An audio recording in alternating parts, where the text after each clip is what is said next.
బాపట్ల జిల్లా కర్లపాలెంలోని doctor BR Ambedkar భవనం శిథిలావస్థకు చేరిందని వెంటనే మరమ్మతులు చేపట్టి భవనాన్ని పునరుద్ధరించాలని కోరుతూ జిల్లా కలెక్టర్ వి వినోద్ కుమార్ కు పీజీఆర్ఎస్లో ఫిర్యాదు చేశారు. స్థానికులు తెలిపిన వివరాల ప్రకారం అంబేద్కర్ భవనం దెబ్బతిన్న స్థితిలో ఉండటంతో ప్రజలకు ఇబ్బందులు ఎదురవుతున్నాయని, ప్రమాదం సంభవించే అవకాశం ఉందని ఆందోళన వ్యక్తం చేశారు. ఈ నేపథ్యంలో సంబంధిత అధికారులు స్పందించి భవనాన్ని పరిశీలించి తక్షణ చర్యలు తీసుకోవాలని ఫిర్యాదుదారులు కోరారు. జై భీమ్.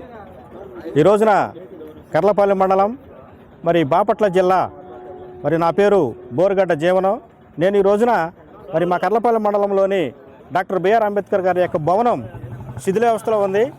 అది కనీసం బేస్ మట్టం వేసి 7 సంవత్సరాల మించి ఆ భవనం నిర్మాణం ఇంతవరకు పూర్తి చేయలేదు. గవర్నమెంట్లు పోతున్నాయే కానీ మా దళితులకు, మా బడుగు బలహీన వర్గాల వారి కోసం ఆ భవనం గురించి కానీ, ఆ భవనం ఈ రోజున చెట్లతోనూ భయంకరమైనటువంటి స్థితిలో ఉంది.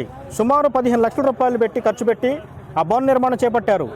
ఆ భవనం అలాగే దాన్ని వదిలేశారు. మా బడుగు బలహీన వర్గాల వారి కోసం వాళ్ళు చదువుకోవడానికి, ఉపాధికి చాలా ఇబ్బంది పడుతున్నారు. చిన్న చిన్న సమావేశాలు ఏర్పరచుకోవాలన్నా మా కర్లపాలెం మండలంలో మా బడుగు బలహీన వర్గాల వారు ఆడికి వచ్చి సమావేశాలు కొని వారు కూర్చుని మాట్లాడతాను కానీ ఎలాంటి అవకాశాలు లేవు. దయవుంచి ఈ రోజున బాపట్ల జిల్లా కలెక్టర్ గారికి మేము అర్జీ ఇవ్వడం జరిగింది. అర్జీని స్వీకరించి మాకు సాధ్యమైనంత వరకు భవనం నిర్మాణం పూర్తి చేయాలని, మా కర్లపాలెం మండలంలోనే ఈ విధంగా ఉండటం అనేది చాలా ఘోరమైనటువంటి విషయం. మా బడుగు బలహీన వర్గాల వారి గురించి పట్టించుకున్నాయా? ఇంత టెక్నాలజీ పెరిగి అభివృద్ధి చెందుతున్నటువంటి నిరుపయోగంగా ఉందంటే భవనాన్ని మా యొక్క దళితులు ఈ రోజున మేము చాలా బాధాకరమైనటువంటి విషయాన్ని మీ దృష్టికి తీసుకొస్తున్నాం. తక్షణమే ఈ భవన నిర్మాణం చేపట్టాలని అధికారుల దృష్టికి మేము తీసుకొచ్చాము.